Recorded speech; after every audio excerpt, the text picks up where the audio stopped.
Hello, my name is Deanna Satterwhite, and I chose to do my action project on disparities in economics. So, for me, I chose this project because it was one that I feel like I could actually relate with directly, as well as many other people. People in minority areas have trouble with access to healthcare, schooling, as well as job opportunities. When people do have access to these resources, they feel as though they are inadequate, or the resources that they come across are not as up to par as that of their other counterparts. People of color seem to feel as though they cannot achieve certain things because they are of color. If people had more knowledge or were more knowledgeable of things that actually are available to them, then I know that they would do better, especially when it comes to healthcare. I know a lot of people don't go to the doctor because, one, they don't know where to start, they don't know who to talk to about knowing where to go. They can also be scared. They don't know if they may go and get some diagnosis and they don't know what it is, what could happen, how it could be treated, and things of that sort. So I want to open a medical facility to help people with these things, where they can come in to my facility and I can help guide them in the right direction, because I am one of those people who suffers from a disability. So I know when I was diagnosed with the health issues that I currently have, I did not know what questions to ask. I did not know where to go. Oftentimes I got to run around because people didn't know how to help me, and I didn't know how to help myself. I feel like it will be very vital that minorities are aware of what resources are available to them. One of the organizations I found was actually located in Chapel Hill, and it is called the North Carolina Justice Center. Another place that I came across that was also be helpful in a step towards fixing this problem in our communities is a group that I found that is located here in Greensboro, and they operate through the Grassroots Foundations, and they are called the Greensboro Health Disparities Collaborative. So this group is made up of people who feel the same way that I do, that resources are available, people are not aware of the resources, so they try to help bring these resources to the people. It's a nonprofit organization.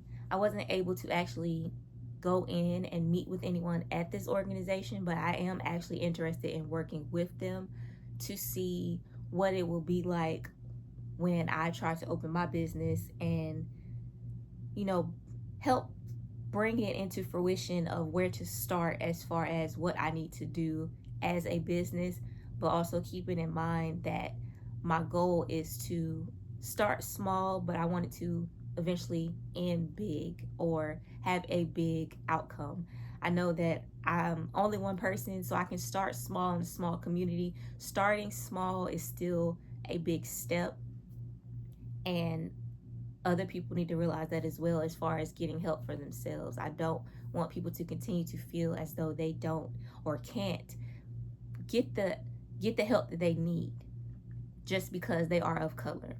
And being that I am an African American woman in my early 30s, it seems now more than any time ever that resources, like I said, resources may be slim, but they are still there. People just don't know where to go to get this help, or they get told the wrong information. Also, right here at our very own North Carolina A&T State University, we do have a couple of students who work in looking into things like this, other social justice issues, and that all leads into what I feel is very important as far as taking this class or being a liberal studies major.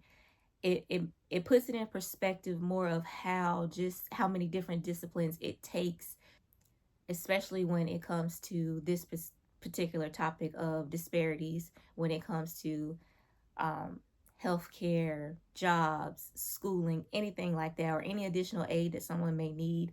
That can also tie into economics. It can tie into business. It can tie into sociology, psychology. If it can tie into everything, like so many different things can all boil down to the one thing and all of those things can help get to the end result. No one should feel like they can't receive help just because they don't know it exists.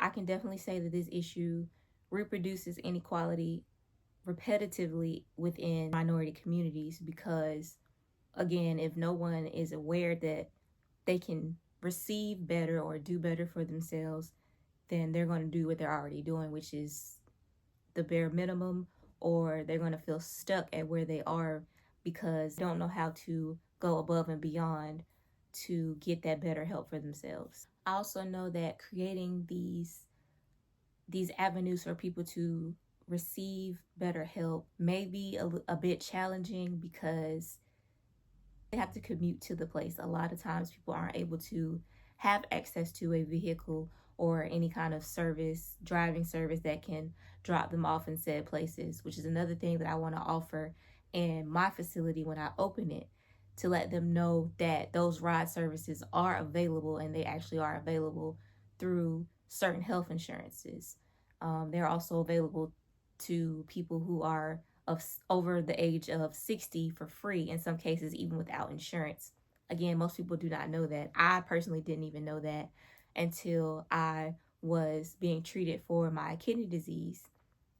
I had kidney failure, and when I was going to dialysis, the social worker in the clinic told me, because I had wrecked my car, and she told me that I actually will be able to get rides to and from treatment for free through my insurance. Another thing that I did not know, by me being in that car accident, I actually ended up being blind in my left eye from the airbag hitting me in the face.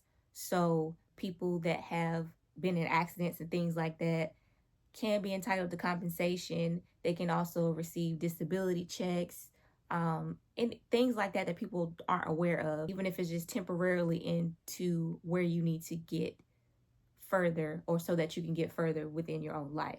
I don't want anyone to think that they have to live a certain way for the rest of their lives. I don't want anyone to feel like their disability defines them. I want people to feel like their disability is not an inability, it just makes them different. And again, that's why I want to offer this assistance to people like myself so that they know where to go. I don't want them to get frustrated like I did so many years ever since I was a teenager.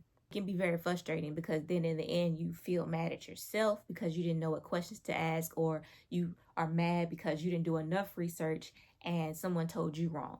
With this project, I just want it, like I said, it was very heartbreaking for me because it was like a reflection of my own past, as well as seeing people and how they feel emotionally about what they have going on, or what they're going through, or what one of their loved ones may be going through, and they feel like they can't help them either. So this was very much an eye-opener for me, and I want to continue to help the community in this way and help people to realize that there is help out there, and to never give up on themselves or the life that they deserve.